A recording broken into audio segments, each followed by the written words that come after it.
नौवें अंतर्राष्ट्रीय योग दिवस पर आज आगरा के एकलव्य स्पोर्ट स्टेडियम में योग दिवस का आयोजन किया गया। इस मौके पर मुख्य अतिथि के रूप में केंद्रीय स्वास्थ्य एवं परिवार कल्याण राज्य मंत्री एसपी सिंह बघेल और नगर विकास एवं ऊर्जा मंत्री ए.के. शर्मा द्वारा योग कर जन जागरूकता का संदेश दिया गया।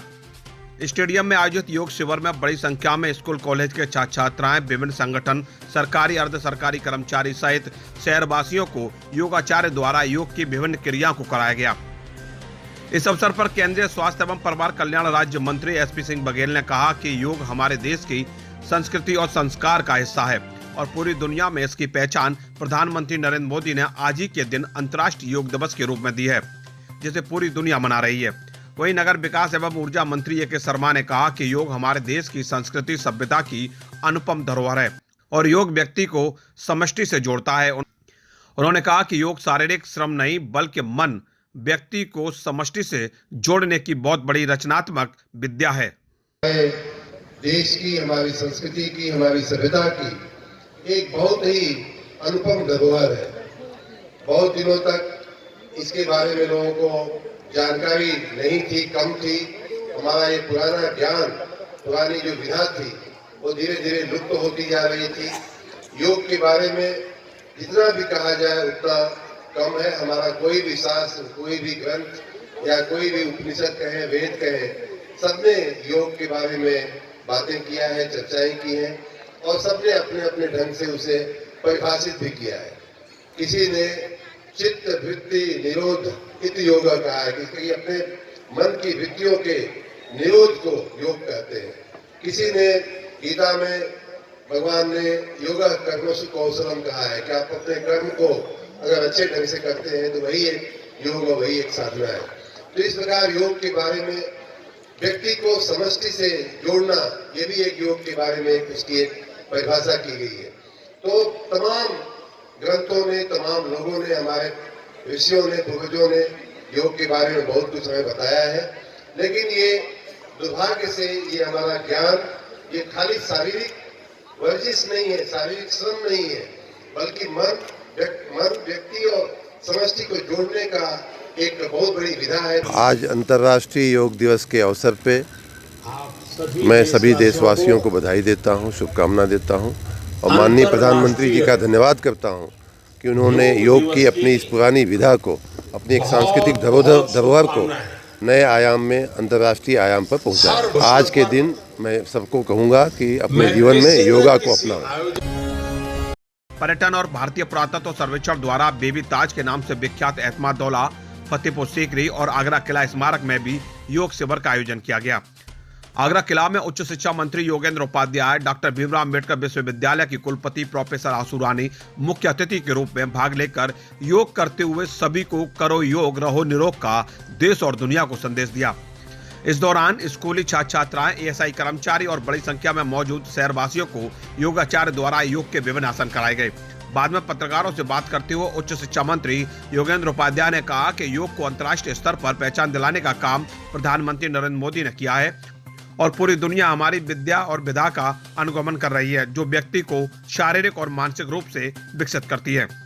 आगरा किला में योगा का हम लोगों ने किया है। यहाँ पर यूनिवर्सिटी और एएसआई के कोलैबोरेशन से हुआ है।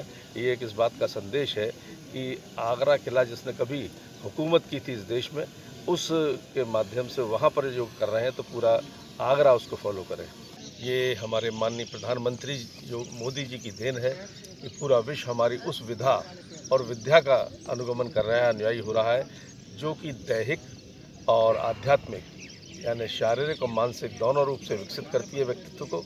और इसके होने से भारत का विश्व गुरु बनने के और एक क्रम में आगे बढ़ चुका है, क्योंकि आज 125 से अधिक देश इसका अनुगमन कर रहे हैं।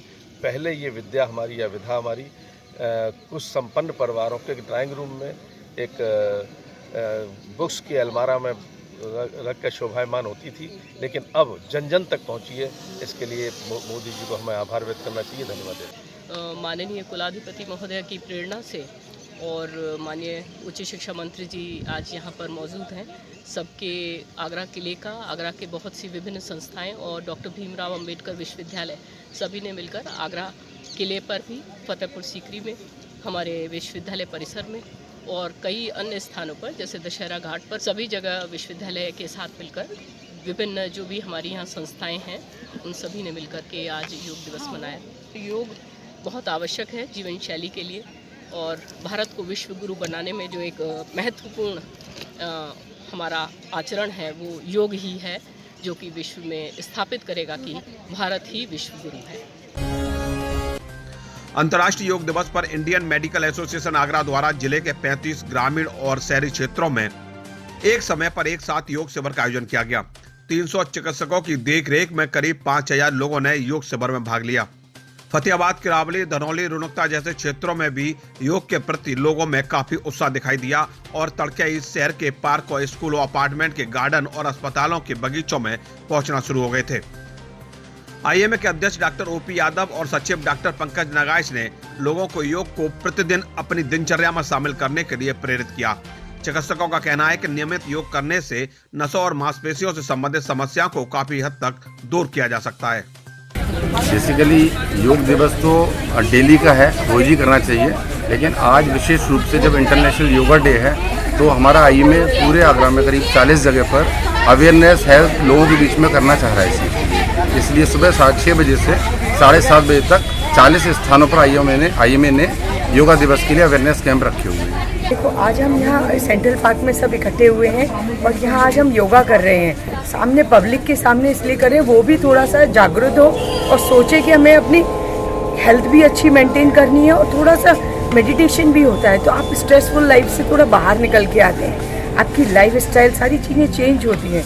इसीलिए हम लोगों को यहाँ प्रेरित कर रहे हैं कि वो भी योगा करें। आज हम आगरा में विभिन्न स्थानों पर लगभग 35 स्थानों पर एक बहुत ही बड़ा कार्यक्रम योगा डे का करने जा रहे हैं। क्योंकि आज योगा डे है तो योगा तो सभी लोग कराते हैं, लेकिन इसके अलावा योगा कब करना चाहिए, कब नहीं करना चाहिए, कुछ ऐसी परिस्थितियाँ होती हैं, मेडिकल डिजीजेज होती हैं जिनमें कि योगा किस तरह का इंडिकेटेड है, कौन सा कॉन्ट्रा इंडिकेटेड है, कौन सा करें कौन सा ना करें, इसके बारे में भी हम लोग समझाएंगे। प्रेगनेंसी में कैसा योगा करना चाहिए, कौन सा करना चाहिए, हम सब लोगों को बता रहे हैं जिससे कि नॉर्मल डिलीवरी हो सके। अगर शुगर है तो शुगर में कौन सा योगा करना चाहिए, कौन सा नहीं करना चाहिए, हाइपरटेंशन में कौन सा योगा करना चाहिए, कौन सा नहीं करना चाहिए। आगरा में विश्व योग दिवस पर होटल क्लासी राज और एक पहल बीआर मेमोरियल वेलफेयर सोसाइटी द्वारा योग शिविर का आयोजन किया गया। योग शिविर में करीब 200 लोगों को योगाचार्य आंचल सेठ, रूबी वर्मा और संघमित्रा बोधी ने प्राणायाम, अनुलोम विलोम सहित योग के विभिन्न आसनों को कराया गया। महाप्रबंधक अमूल्य कक्कड़ ने कहा कि योग माध्यम से मनुष्य शरीर और मन के बीच सामंजस्य स्थापित कर आत्म साक्षात्कार करता है। योग के अनेक स्वास्थ्य लाभ हैं और इसका प्रयोग आंतरिक विज्ञान के रूप में किया जाता है।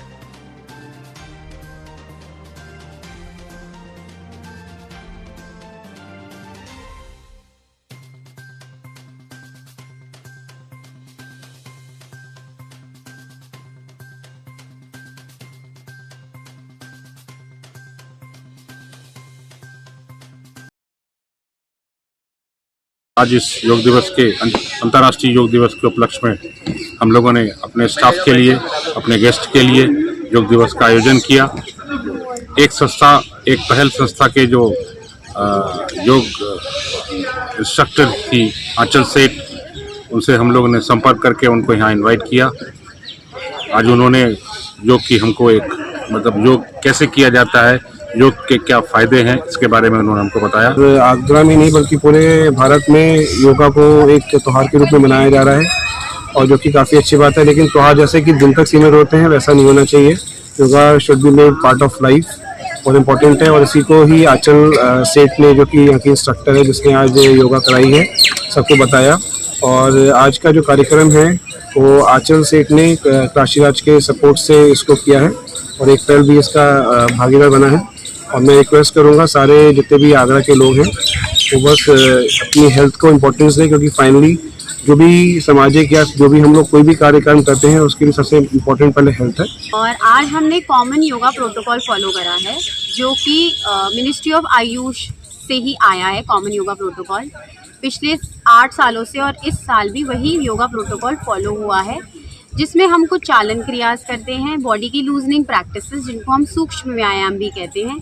उन चालन क्रिया को करने के बाद हम आसन की अभ्यास करते हैं, जिसमें खड़े होकर करने वाले आसन हैं जैसे कि ताड़ आसन हो गया, पादहस्तासन हो गया, त्रिकोण आसन हो गया।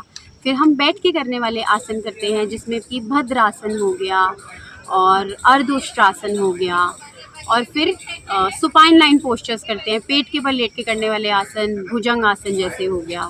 और उसके बाद हम पीठ के बल लेट के करने वाले आसन करते हैं जैसे कि सेतुबंद या पवन मुक्त आसन। और एंड में हमने प्राणायाम का अभ्यास किया था।